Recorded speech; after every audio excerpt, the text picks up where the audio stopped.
I'm joined by the lovely Jerry from, of course, the one and only forZe. First of all, thank you so much for taking the time to come and chat with me. And I just wanted to get your initial impressions, qualifying for Flashpoint for the first time. How are you and the team feeling to be here? Thank you to you. It's really a pleasure to give you an interview with you. I think we're really excited to get this tournament because since our last results, we are not playing really good. We changed a lot of stuff. We trying to find some solutions with our coach now, and in this case scenario, I think this tournament will be the one of the biggest for us in 2 years, or maybe even with the all our current roster. It's the most biggest tournament, and we really need to step up. Yesterday there was a group sitting, and that was really actually with the fun, format. It was a fun format, yeah, and I like the style of Flashpoint. I mean, they doing really a lot of broadcasting things, and for people, for players. So yeah, my answer is definitely yes. We're feeling really great. So we did qualified and gonna take part of this Flashpoint season 2. We're so excited to have you and the guys on board, Jerry. And I think we should start off by talking about the way that you got here, obviously through that Pinnacle Cup qualifier. Can you talk to me about the team's kind of feelings going through that? Because obviously we saw you start off with not a great result. You actually went down into that lower bracket. So what was it like having to run all the way through that, then getting to the grand finals? I'll tell you a little story about CIS teams. They are like not taking serious the first game every time. I mean, everyone know Navi, right? And the Navi have some special thing about them. If they had like 1 or 2 week break before the big tournament, they always lose the first map. This is not a law, but sometimes it happens. And the thing with the CIS teams, they are always try to be good in the first map, but it's always really bad. I mean, you lose it, and even if it's not just first map, even if it's a first game when you have double elimination bracket, it, they always lose it. I don't know why. I mean, maybe it's because of responsibilities of the players. Maybe it's because something else. I mean, you always have a plan. You prepare for the game, but still something comes wrong. I don't know. Maybe it's really because of responsibilities. I mean, 2 players are really want to win this first game, and 3 are feeling like it's okay, we can handle it. It's easy game, boys. And because of this correlation between 2 moods, maybe we just lost our first game, and then we faced North in the lower bracket, and it all ended up with the Gambit. And I should literally tell you about only the Gambit game because it was CIS versus CIS, and the Gambit well known for their really scripted game style. They're using utilities really well. They are playing really good trade kills, and they have a really good strat book, if you know what I mean. And that was our principal fight because we lost the last RMR even to them. I mean, we didn't qualify because of them. They beat us, and there were 3 maps. We could have won it by 2-0. We picked Mirage against them, and it was the only map they're playing really not good because it's kind of map about freedom. Mirage, everyone's saying like Mirage is like something like Russian map. That's too or Mirage. It's because there is a lot of early aggression you can make on that map, and that's why we picked it. We knew that the Gambit are not capable to hold these really early fights, and that paid off for us. We win that map 16-8 if I'm not mistaken, or maybe 16-7, and then we went for Overpass, the map we're not good at, and the map we're always fight with the teams, but there is something we are missing. Like 1 or 2 rounds we're losing 16-14, 16-13, and that wasn't the exception. We lost 16-14 to them again, and then we went to Inferno, our best map, and the best map, probably one of the best maps of the opponent, and there were a really tough fight. We were losing 12-6, but it all ended up with the 16-14 again in our favor this time. So yeah, we felt like we did something great. We felt like we're capable to fight good teams and to get the comebacks. What is the most, uh, the most good thing you will have to have in your team. I mean, if you're able to get the comeback, that means you're a good team. In my opinion, and yeah, I really I really enjoyed that qualifier, and I hope we can put up some good fight in the main stage, because I know the group. I know the group. It's really good for us, I think. Yeah. And I think that's all. Yeah. There's so many things I want to touch on there from you, Jerry. Very interesting to hear what you were saying about the CIS region. A lot of teams sometimes just don't start off very hot, because also we saw on the other side of the other group for the Pinnacle Cup, it was Virtus.pro who actually managed to make it through as well. So 2 CIS teams coming into this. How are you viewing them as competition? I know they're not in your group specifically, but what are you thinking about them? You mean group, right? We have 3 groups and the 4 teams in each one. Yes. And our first matchup will be against Envy team. Oh, and, sorry, no, I meant about Virtus.pro, because obviously they qualified as well through the Pinnacle Cup. But even though Virtus.pro aren't going to be in your group, what are your thoughts on them as a team? We just had the game against them. Yesterday we lost it 2-0, and we had a really tough Mirage, 16-13, and we had tough task 2, almost a tough task 2, 16-11, and I feel that we're able to beat them, maybe 2-1, maybe even 2-0, but it's all because of the 3v3, 4v4 clutches. I mean, they were a little better in that kind of situations, and we were kind of struggling, not, the advantage, like you have 4v3 and we struggle. No, we had the 3v3 and they were just a little better. They won the clutch 1v1 or 1v2, and that's what we're missing now. We're missing our good individuals plays, and we are missing sometimes a little bit early aggression, because if you see at the good teams now, they can mix a really passive hold with the good exchanges and with the good default, and they're mixing that with the really aggressive plays. I could say as an example, that was the MIBR versus Astralis game. It was 15-14 in favor of MIBR, and they just went for the full outside rush. I mean, that was Lil Drunke. He just put himself on a silo really fast, and he jumped down mini, goes straight to the heaven, and they wrapped all the defense, and he was behind it with 2 guys on an A side, and it wasn't like some random team, it was Astralis. So we're missing this part now, mixing really aggressive playstyle with the passive hold when it's needed.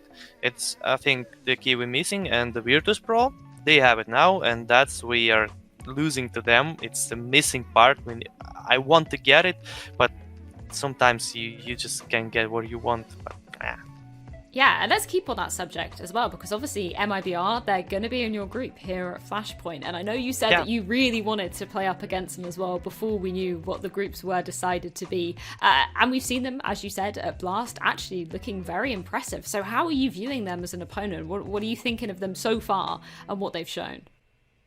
I told a lot of times in my interview, really like the play style of NA teams, because we faced one of them when they were the top 1 team. It was Evil Geniuses, and I really enjoyed to play against them on LAN, because they are kind of underestimated us, and I was pretty sure that they have almost similar game style as we have, and that's what I told before, like mixing the really aggressive play style with the really passive hold angle.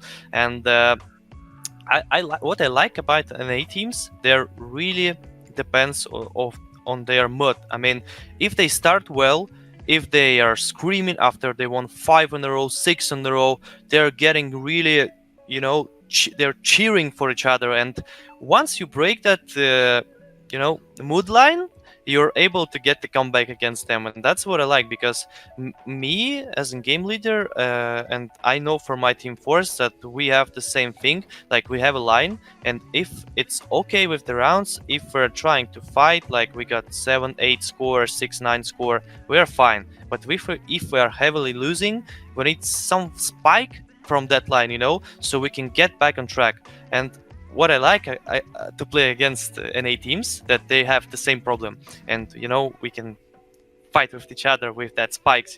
They win the round, then we lose the round, then they win the round, and it's I like that one. It's tough games. Yeah. Speaking about the rest of your group as well, obviously we've got Envy in there, which is a little bit of a question mark because we haven't seen them play well with this new roster either. They haven't actually played an official since June. So what are you thinking of them? It must be quite hard to come up against a team potentially when there's not really too much to go off of. Actually, we managed to had some prags against them. It was like 3 or 4 prags, and we just know how they play. I mean, they play good. Definitely, they play good. But it's all about prags. When you have a scream, it's prag scream. It's the same, right? When you have prags against other teams, you know that they are doing everything with the confidence. I mean, they have to train some rounds they have in their strat book. They need to get some more confidence from their results on that prags. But when it comes to official games, it's totally different. And what I should say about Envy, I don't know how they're gonna play exactly, but I know that the individuals play in that team are not more than our. I mean, we're, I think, equal in the individual skill, or maybe we're just have a little more best players. Like star players, right? We have Fleet, we have Xi Power, and I'm not sure that Envias can handle those both players if we play really good. Interesting. What do you think of Thomas as well, integrating into the team? Did you kind of notice how he was playing any different? Because obviously we haven't seen him since his debut on Envy. So was there anything you sort of picked up about him as a player in those practice matches? Yeah, he was playing insanely good. That's why I put 2 my players against him one. 2 bigger one.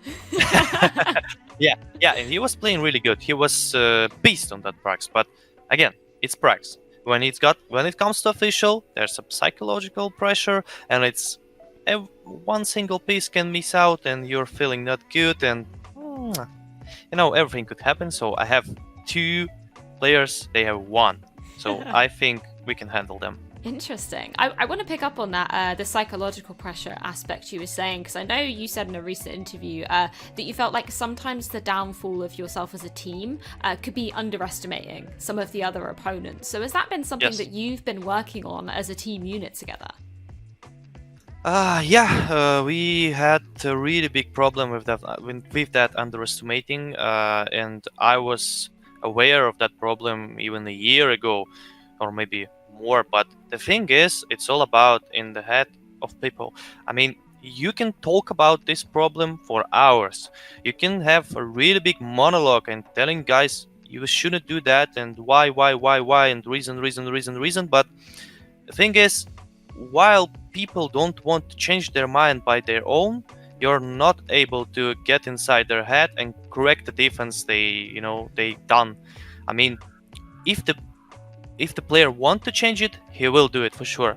But if you need to try to convince him, and if you try to get him comfortable, I don't think it's gonna work. So that's why I've been telling about some roster changes recently, because some of the players are not able to get that thing that you have to be prepared for each match, that you don't have rights to underestimate someone. And that's the case we're working on and still working on. In this tournament, we'll have much more preparation. I mean, much more, not as a prax, but as the watch demos, some special things against teams, their patterns, how to crack the defense, how to crack defaults. And if everyone will take it seriously, I think we can go to the playoffs and even more. Interesting. Yeah, obviously as the in-game leader of the squad as well, how have you been sort of adapting your team around this new mindset that you want to have? You kind of mentioned it there, it's not necessarily actually physically being in the server and playing the game. So is it more kind of mentally preparing the team, having a bit more of a strategic approach? Strategic approach and the psychological. It's like 2 steps that could lead you to the win. I mean, when you get good preparation, when you come to the team speak and you say, okay guys, let's go for the server and discuss some things, but you never had that in your schedule. I mean, you had warm up, but you come to the team speak and say, yo, like for example, Face Crack, I have something to show you. So we have a play against Envy. We don't know much against them, but we should surprise them with this little thing. And you just come to the server, waste your 5 or 10 minutes, and that little thing could lead you to the win.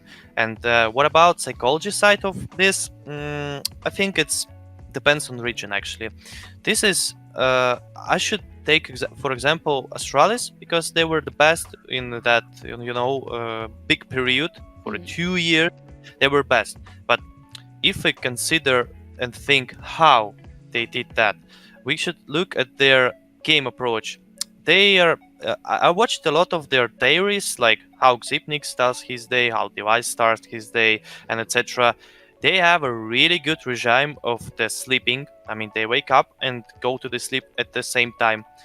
They are the only one team that none of the players are playing FPL. I mean, FPL starts really at night, okay? And Astralis, they were best for the 2 years, but they almost never played that FPL. Why? Because they took all their powers and forward them to the team play. I mean, they wasted all their time to get the better as a team, but they still managed to get their individual skill good without playing FPL. So that's what our region is missing, because you could say you can get the game with 1 p.m.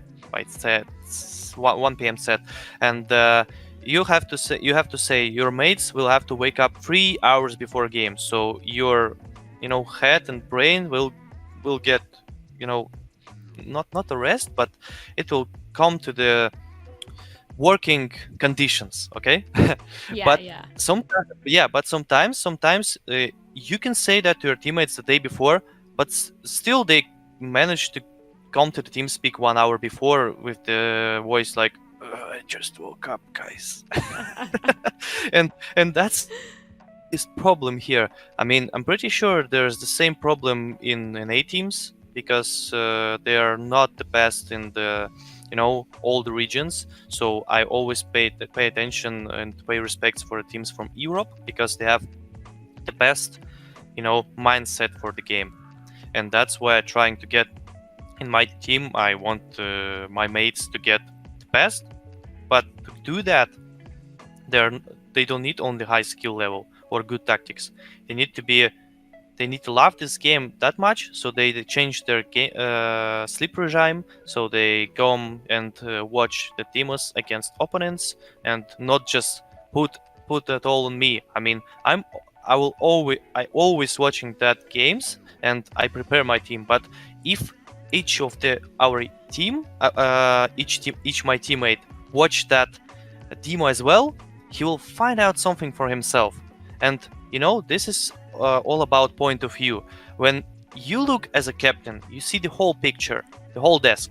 But when your teammate as a unit watch his position, that gives him a little more advantage, because he exactly know what will happen on that position, what he will have to be ready for, when he will have to use his utilities good, and when it comes to the best effort. So that's all about it. And of course, rounding off your group is going to be Big, which have been one of the teams that a lot of people have said, have really capitalized on this online era that we've been having. Of course, hit that HLTV world #1 spot. So what are your views of them as a team? Because we've seen them kind of plateau in terms of their form recently. They're not reaching those same heights. So what are you thinking of them? It really depends of their individual plays, and it's really going around Searson, because if the Searson goes mad, if he is just running and destroying everything on the server, they could be the top one. But if he has not a really good day, they're fighting really hard with each team still. I mean, they could manage to get 11, 12 and etc. rounds, but they don't get the win because of their individual plays. I mean, they have Kaito, they have Tizian, Tapsen, and Hunteress, and it's still, I think, all about 2 players again, right? But in case of BIG, it's free. It's Tapsen as well, because Tapsen is doing really great as entry fragger, and I really like his playstyle. He's doing the same positions as me, and if I talk about if we face them for the playoff spot, I mean, if we win Envy and they win MIBR, the last time we lost to them 16-10, 5 or something like that, and I don't really want to repeat that again. And I hope everyone will take this game seriously, like seriously as they never did, and we will show them a real fight on the maps. And they would like to pick us two against us, that's for sure. I also wanted to pick up on something you said about MIBR, was that pure energy that they've been showing. Like, if anybody watched them at Blast, you could see from the webcams that they were just going nuts, and it was amazing to see. So in terms of how you said, you kind of want to be replicating that, you feel like you need some of that energy as well. How are you doing that, considering, we're in this online era at the moment? What are your team's kind of focuses to be building up that hype, like we saw from MIBR? We're not able to go to the bootcamp now for sure, but the thing is to get that energy, at least some 10% of that energy. We have some, cheering thing when our manager comes to the TeamSpeak and he is just screaming like forZe, forZe, forZe. We have some like, who are we? forZe, right? We have this. Yeah, I don't know how to say it. No, English, that makes sense. Yeah.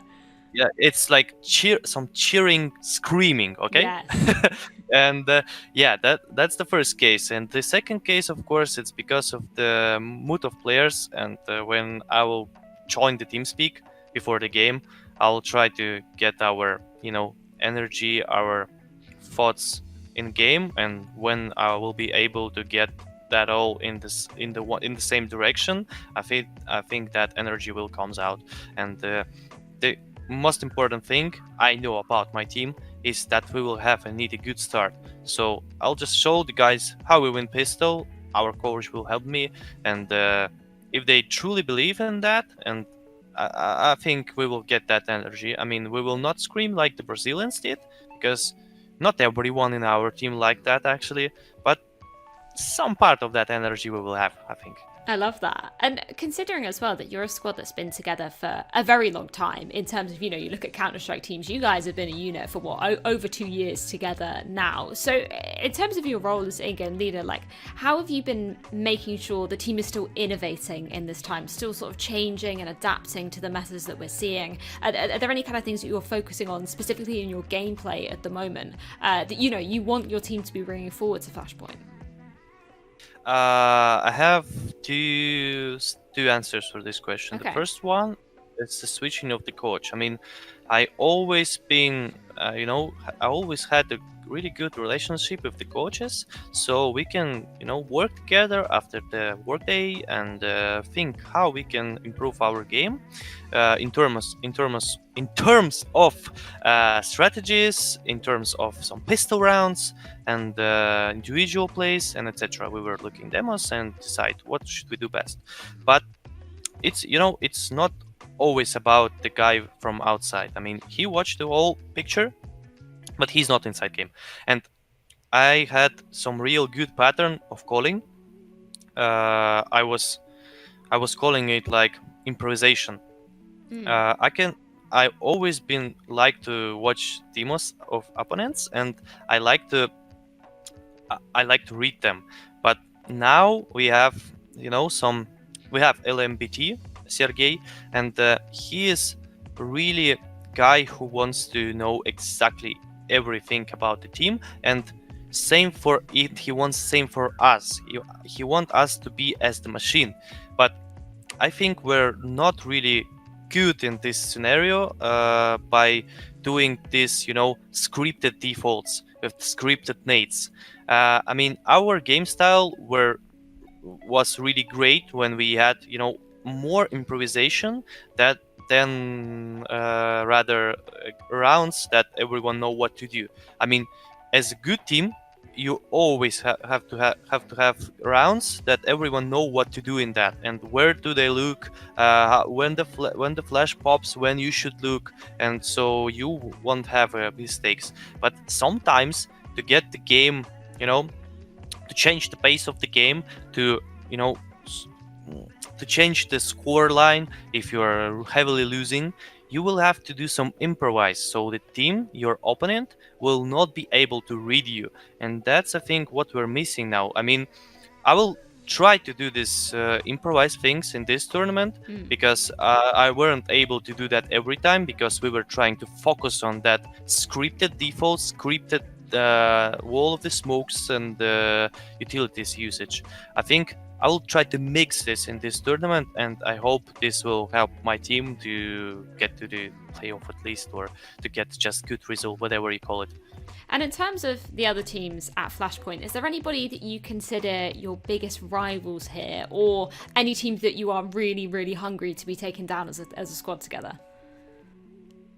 I think that team could be BIG.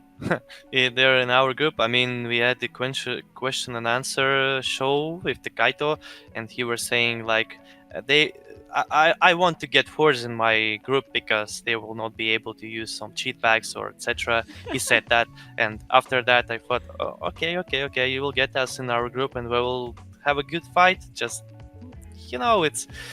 it's all about words. Like you say something, it will touch your opponent, and he will think, okay, I will fight you back, you little. So yeah, it will be BIG. I love that, Jerry. Thank you so much for taking the time to chat with me. Cannot wait to see forZe in action at Flashpoint, and yeah, best of luck going forward. Okay, thank you too.